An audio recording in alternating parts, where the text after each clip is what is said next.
Hello प्यारे विद्यार्थियों, बहुत बहुत स्वागत है आप सभी लोगों का। डियर स्टूडेंट, यहाँ पे एसएससी सीजीएल 2023 और एसएससी सीएचएसएल 2022 में जो टाइपिंग टेस्ट होगा उसके बारे में हम लोग फुल डिस्कशन करने वाले हैं। तो आगे बढ़ने से पहले मैं आपको बता दूं, अनअकैडमी की तरफ से बहुत बेहतरीन ऑफर है आप सभी लोगों के लिए। 30 मंथ का सब्सक्रिप्शन केवल और केवल आपको 9500 मिल रहा है और 15 मंथ का सब्सक्रिप्शन 8550 मिल रहा है।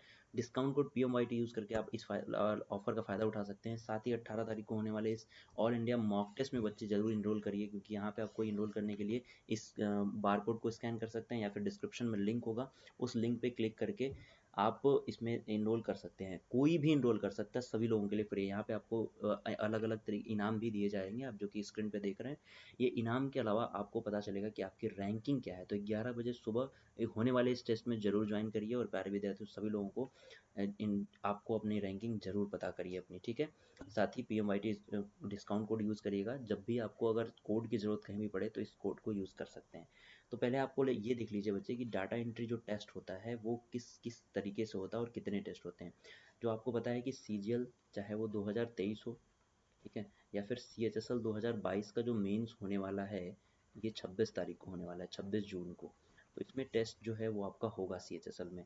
तो यहाँ पे मान लीजिए दो तरीके के टेस्ट होंगे, DEO का अलग होगा और आपका डाटा एंट्री ऑपरेटर का अलग होगा, ठीक है। डाटा एंट्री ऑपरेटर का अलग होगा बच्चे, ठीक है, और LDC इसके अलग होंगे। तो सेम पैटर्न आपका इसमें भी रहता है CHSL में, लेकिन सीजन में थोड़ा सा आपको पोस्ट ज़्यादा है इसलिए ज़्यादा है। यहाँ पे आप देख सकते हैं बच्चे 2000 कीवर्ड जो है वो टाइप करने हैं आपको। 15 मिनट का समय दिया जाएगा। और क्या क्या होता है उस दिन, इसके बारे में हम लोग बात करते हैं। देखिए, test will be mandatory for all post. Test जो है वो सभी पोस्ट के लिए मैंडेटरी है। It will be qualifying in nature while shortlisting. अब यहाँ पे कुछ ऐसे पोस्ट हैं जिनके लिए डेस्ट पोस्ट की अलग से मेरिट बढ़ती, अलग से कट ऑफ बनती है, लेकिन कुछ ऐसे पोस्ट हैं जिनकी अलग से कट ऑफ नहीं बनती है, नॉर्मल है। जैसे मैं आपको बता दूं कि ये एक प्रोसेस है। 400 वर्ड आपको टाइप करने होते हैं, ठीक है। 2000 की डिप्रेशन होना चाहिए आपका पूरा 15 मिनट में, ठीक है। वो 15 मिनट का समय दिया जाएगा। और इस हिसाब से जो स्पीड बनती है 27 वर्ड पर मिनट बनती है, यानी कि 1 मिनट में आपको 27 वर्ड को जो है टाइप करना होता है एग्जामिनेशन में, ठीक है। अब बात कर लेते हैं बच्चे आपको पास होने के लिए कितना होता है। जैसे मैं बात करूं कि अगर इन पोस्ट के अलावा कैसे के कौन कौन से पोस्ट, इसमें टैक्स असिस्टेंट इन CBIC है, टैक्स असिस्टेंट इन CBDT है, UDC SSA in central bureau narcotics है।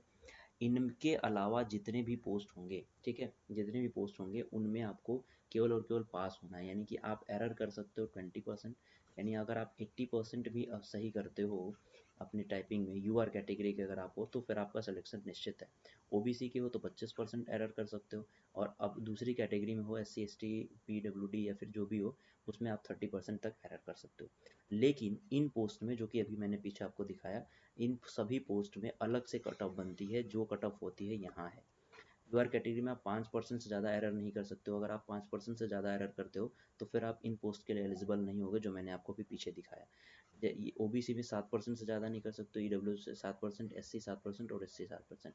यानी कि UR को छोड़ के सभी में 7-7% है, बाकी UR में 5% है। अब कौन कौन से पोस्ट में आपको 5% UR में मिलेगा, और इसके अलावा सभी पोस्ट में आपको UR में 20% एरर करने के मौके मिलेंगे, आपको चांसेस मिलेंगे। अब बच्चे देखो, यहाँ पे बच्चे जो भी है CSSME असिस्टेंट सेक्शन ऑफिसर यानी कि ASO, ये जो बहुत ही पसंदीदा पोस्ट है। अब असिस्टेंट्स जो आपका एस SFIO है, ये भी आपका बहुत अच्छा पोस्ट है। मिनिस्ट्री ऑफ माइंस में आपका बच्चे जो assistant in Indian meteorological department, inspector CGST बहुत फेवरेट पोस्ट आपका। इंस्पेक्टर प्रिवेंटिव ऑफिसर, ये भी फेवरेट है। इंस्पेक्टर एग्जामिनर और executive assistant in CBIC, postal assistant, sorting assistant in department of post और हाई क्वालिफाइंग स्टैंडर्ड, ये बने बच्चे कंप्यूटर का है, ठीक है। और इन कंप्यूटर के साथ साथ ये जो पोस्ट हैं आपके, इन सभी पोस्ट के अलावा इस tax assistant in CBIC, tax assistant in CBDT, UDC SSA, इनमें भी क्या है, जो डेस्ट का होगा ना, डेस्ट जो है यानी कि टाइपिंग की जो मेरिट होगी वो आपकी 5% रहेगी। इन सभी पोस्ट के अलावा जैसे इनकम टैक्स इंस्पेक्टर का हुआ तो वहाँ पे आपको 20% एरर करने के मौके मिलेंगे, लेकिन टेस्ट जो है वो सबको देना है, जितने भी लोग यहाँ पे क्वालिफाइंग होते हैं मेंस में, ठीक है, मेंस के लिए।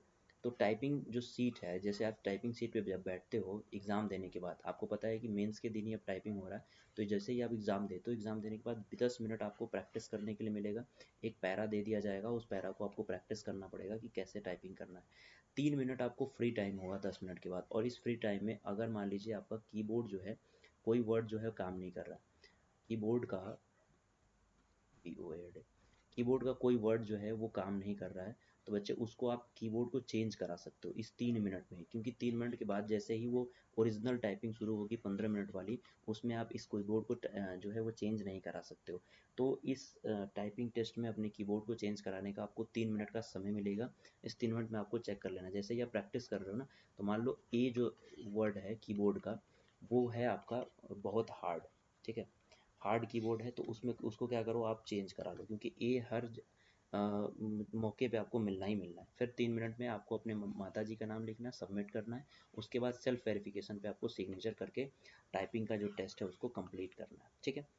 बात आई बच्चे की घर पे आप प्रैक्टिस जो कर रहे हो वो आपको कितनी करनी है। देखो प्रैक्टिस तो आप अभी अभी भी टाइम है एग्ज़ाम में, तो 15 से 20 मिनट आपको प्रैक्टिस करनी है, ठीक है। अब इस 15 से 20 मिनट में आपको जो टाइप करना है, वो मान लो आपसे कितना मांगा जा रहा है, आपसे मांगा जा रहा है बच्चे 27 वर्ड पर मिनट, ठीक है। लेकिन आपको टाइप कितना करना है, लगभग 36 से 38 वर्ड पर मिनट, क्योंकि हो सकता है कि आपका जो टाइपिंग कीबोर्ड हो वो सही हो, लेकिन आपको जो मिल जाए एग्जामिनेशन में वो हार्ड हो। तो इस वजह से आपका अगर स्पीड अगर 36 से 38 होगा, तो फिर आप इजीली एग्ज़ाम में भी आप कर पाओगे। और ये देखो CHSL 2021 में जो टाइपिंग टेस्ट हुआ था उसका पैसेज आपके सामने मैंने यहाँ पे लिख दिया है। इसी तरीके का पैसेज आपको दिया जाएगा जो कि स्क्रीन पे दिखेगा, और नीचे इसी तरीके का एक बॉक्स बना होगा, खाली होगा, उस बॉक्स में आपको सेम एज इट इज़ जो लिखा हुआ है, जैसे art is long and life is short, इस तरीके से आपको जो लिखा है वो आपको टाइप करना जाना चाहिए। अब देखो टाइप मान लो 15 मिनट आपको दिया जा रहा है टाइपिंग के लिए, तो आप क्या करो ना कि 12 मिनट में आप इसको कंप्लीट कर लो, ठीक है। 12 मिनट में कंप्लीट करने के बाद 3 मिनट में एक बार अपने जो वर्ड हैं उन वर्ड्स को एक बार क्या करो, एक बार मिला लो कि रॉन्ग तो नहीं है, ठीक है, क्योंकि रॉन्ग के नंबर यहाँ पे कटते हैं, और अगर आपने गलती की है तो ज़्यादा गलती कर दोगे तो फिर आपको पोस्ट अपने पसंदीदा पोस्ट नहीं दी जाएगी। तो इस वजह से 15 मिनट में, 12 मिनट और 3 मिनट में बांट लो। ये ऑफ़र है, इस ऑफ़र का फ़ायदा ज़रूर उठाइए, बहुत ही कम फीस में आपको अनअकैडमी प्लस ज्वाइन करने का मौका मिल रहा है। 18 जून को 11 बजे होने वाले टेस्ट में ज़रूर इनरोल करिए, इनाम तो मिलेगा ही, साथ में आपको दिया जाएगा एक रैंकिंग जो कि आपकी ऑल इंडिया रैंकिंग होगी, तो आपको पता चलेगा कि आपकी तैयारी अभी कितनी है और कितनी बाकी है। यहाँ पे आपको बच्चे मिल रहा है 2024 SSC CGL की full preparation, pre plus mains, साथ ही आपको मल्टीटास्किंग 2023 का जो एग्जामिनेशन आने वाला है उसमें मिलेगा, और यहाँ पे नोट्स प्रोवाइड कराया जाएगा, तो ये आपके लिए बहुत ज़्यादा बेनिफिशियल होने वाला है। तो सभी लोग इसका लाभ ज़रूर उठाएं। Thank you so much, bye bye.